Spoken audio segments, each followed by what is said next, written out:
Burnt out, frustrated, angry, even questioning whether cycling was worth it anymore. Sound familiar? Well, this was a client of mine who then stopped me dead in my tracks with 6 words. Zone 2 saved my life, coach. This guy was crashed and burned, but then in 3 months was able to make a comeback, was able to thrive. In that period of time, following the 10 steps that I'm going to share with you today, he boosted his FTP by 40 watts. He pushed his VO2 max up by 8 milliliters per kilogram per minute. And yeah, he even improved his relationship with his wife. Now, these 10 steps, you can use them, they work. You can steal them, do what you want with them. Even one of them could change your life. This could be the most powerful video I have ever shared, and it's so simple. You ready? Buckle up, notepad and pen, because it could change your life. Point number 1, I told him no bike for 4 weeks. Stay off your bike, but I'm going to increase your movement. How are we going to do that? You're going to walk. You see, the thing was, I need to reset his body, but I had to keep him moving. So I told him, you have got to get up to 90 minutes fast, brisk walking. I don't care what speed you go at. Don't run, don't cycle, just walk, right? But in that period of time, I want you thinking about the key pillars of longevity: nutrition, hydration, stress, and sleep. How you live your life is really important. But in the walk, there's no fucking KOM, there's no one overtaking him on a bike that's a little bit less than his, so he's thinking, I have to chase that person, I'm on an expensive bike. I took away that ego drive. I took his head out of his ass and I put it in the fresh air. Point number 2 was an extension of the walk. I told him, at least once a week in this 4-week period, you need to build in a walk with your wife. He'd never done this before. They'd been married for over 20 years. And I said, look, I'm no marriage counsellor. I got the feeling from him that everything was about him. I didn't get the impression that he believed he was getting respect or kudos from his own family. They didn't give a shit about him, and quite rightly so, because he didn't share anything about why he cycled, why he pushed himself. They didn't understand it. Yeah, they would sing happy birthday to him, but there was a loss of connection. So I made him plan this walk like it was a cycle ride. Include a little coffee stop, go through a park, take some photographs, fucking communicate with her, talk, explain why you are wired this way. Before I knew it, he was doing this more than once a week, and he was starting to enjoy it, and he was going beyond the 90 minutes. But remember, there was no bike in 4 weeks. Can you do that? Can you reset yourself? He did. Okay, step 3, I got him to really dial into resting heart rate. So every morning when he woke up, I got him to sit up in bed and take his resting heart rate. He had a watch that did this for him, so it was really simple. Now, he found it boring. Yes, but the thing was, I was trying to get a cognitive connection with his health. If the resting heart rate was 5 beats higher than normal, then I told him this is a sign that something is not balanced. So we need to use this day to dial into what did you do yesterday that's caused this extra heart rate. We're going to then dial into your nutrition, hydration, stress, and sleep. So all day I want you planning premium nutrition, premium hydration, manage the stress. When can you get into that rest and digest mode? Relax, find the time. There's no bike at the moment, so do it. And this really helped him make a connection with his own health, because he was able to then identify, like a good detective of his own body, what was going on, what stimulated his nervous system more, and what was causing the higher heart rate. Okay, step 4. I allowed him back on his bike. Hallelujah! After 4 weeks, but with restrictions. He was only going to ride zone 2, but what I did from his previous zone calculations, I lowered the ceiling of his zone 2 heart rate by 5 beats. He was using Strava, so I told him, the goal is for every ride, 90 minutes is the maximum, but you're not allowed to go over that ceiling, the new ceiling, for zone 2. We changed the Strava settings, and I told him you need to get 97% zone 2 heart rate for every single ride. In week 1, he failed 3 times. No shock, eh? He hadn't been on the bike for 4 weeks and off he went. He then had excuses. There was a hill. Oh, there was another rider. Oh, there was some traffic. Bullshit, I told him. This is your ego. Your head is stinking of shit because it's up your ass again. After that first week, he never failed again. We were going to do this for 4 weeks. Now, I didn't ask him to try harder. I just got him to worry about that resting heart rate the next day and that feeling of energy and his own bloody health. Look at your family. They rely on you. Okay, step 5 is similar to the walking. I got him to cycle with his wife. Yeah, I know not everybody's going to have a partner that they can introduce to cycling. She had expressed an interest, and I know some of you are screaming, this is my space, coach. No, nobody's coming in to invade my space. You see, this is the problem. He had been a shit salesman of himself. Nobody knew why he cycled. Nobody knew why he pushed himself. Got up at 5 a.m, went out in the snow, the rain, the headwinds. But this all changed because his wife was interested and had a goal, wanted to do a local Gran Fondo. They were going to do it together. But by him going out with her, he was going to stay zone 1 all day long, but he was also educating her, taking her on cycle routes, roads she'd never even driven on, didn't even know they existed in her local area. So this was really rewarding because suddenly it wasn't about him, it was about her. And by making it about her, she then made it about him. It was a win-win situation. Now, if you haven't got anyone like that you can go riding with, try different types of riding.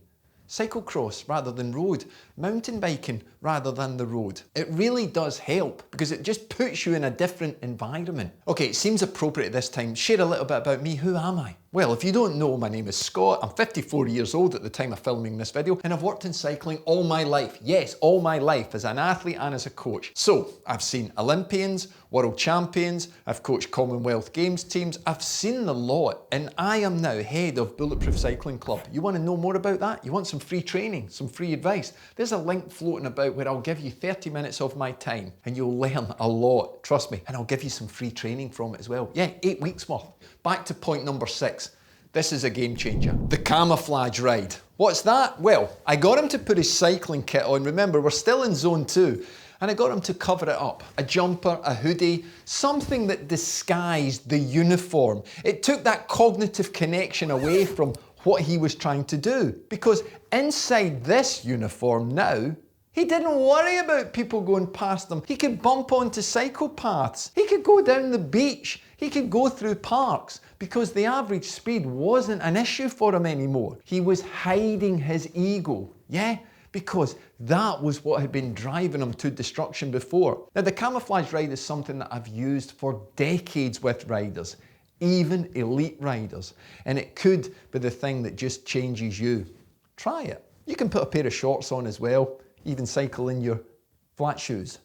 Okay, step number 7, this is what I call the photograph ride. So what I got him to do was to have one ride per week, could be the one with his wife, but he had to journal it with a minimum of 3 photographs. And I wanted him to imagine he was a coach and he was then sharing the story, maybe the most difficult part of the ride, maybe the most beautiful part, and he took these photographs and then he would explain them to me. Now, what I was doing was an old tactic I used with junior riders that allowed them to increase their periphery vision when they're out on the road. Many people just cycle and all they do is focus on the wheel in front of them or the road in front of them. But what I want you to do is to be really aware, peripheral. This is really important, not just for understanding the road layout, but also just being aware of your environment. And I would get juniors to tell me stories of what they saw.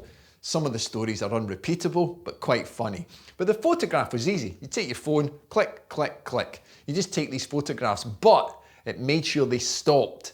And by stopping in the ride, allowed them to recalibrate their heart rate, their exhaustion levels, all these types of things. Okay, take something to drink, something to eat. How many times do you do 90 minutes of riding and you don't eat anything? I don't need to, coach. Oh, really? This helps. Photograph ride. Try it.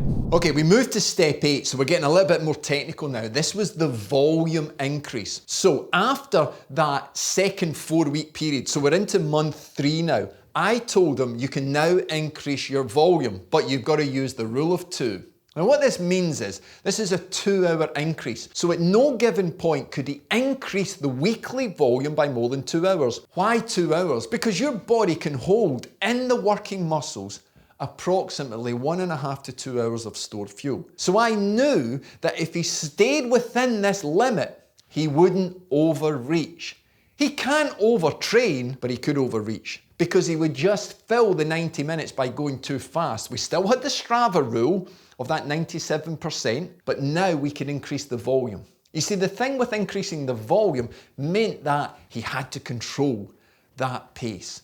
But this became a game for him because he was then looking at how he could increase the volume, planning better routes, planning routes that kept him off of some of the climbs, but also recalibrating some areas to go to that he'd never been before. But this rule of 2 is something that I use with all athletes because it works. You're only as good as what you can recover from, not how hard you push. Step number 9, now we introduce a challenge. So I had allowed him in the final week of the 3rd month, we're going to do a challenge. Now for him, it was all about climbing. A lot of the events he did were climbing challenges. A lot of the long rides he did were into the hills and the mountains. So I told him in week 4 of this 3rd phase, you're going to put an altitude test in. You're going to go and climb as much as you can towards the end of the week. He was so super excited. He did a 5-hour ride all through the mountains and went over 10,000 feet of climbing. He was so bloody happy. I got more than 3 photographs that day. But the thing was,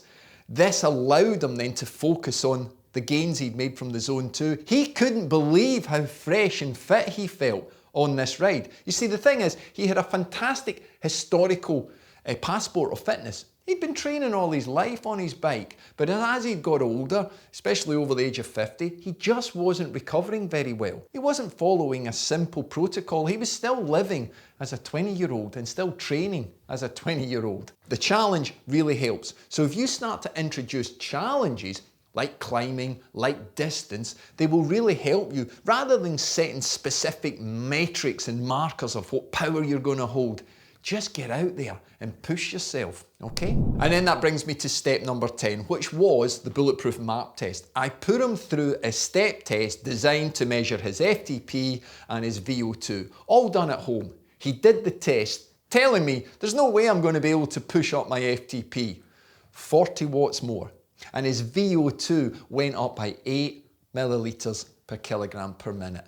He's in the 1% club within my community right now. And it's testament not just to him, but to the process. Yeah, cycle slower to cycle faster. Sure, there's extra stimulus that I'm giving him now in forms of VO2 and some VLA max or some sub-threshold you might call it. And they're really adding to the challenges he's got lined up, which are all climbing based. But the beautiful thing is, those words he shared, Zone 2 saved my life. He was on a destruction path. He was on fire and he was about to just explode in the ground. And it changed, and it can happen for you. Even if you use 1 or 2 of those 10 steps, it really does help. Yeah, you want to understand a little bit more about Zone 2 and going longer in Zone 2 and what happens to your body? Yeah, just click on the next video and I'll go through that with you. Hey, look, as always, keep spinning, keep smiling. I'll see you in the next video, folks.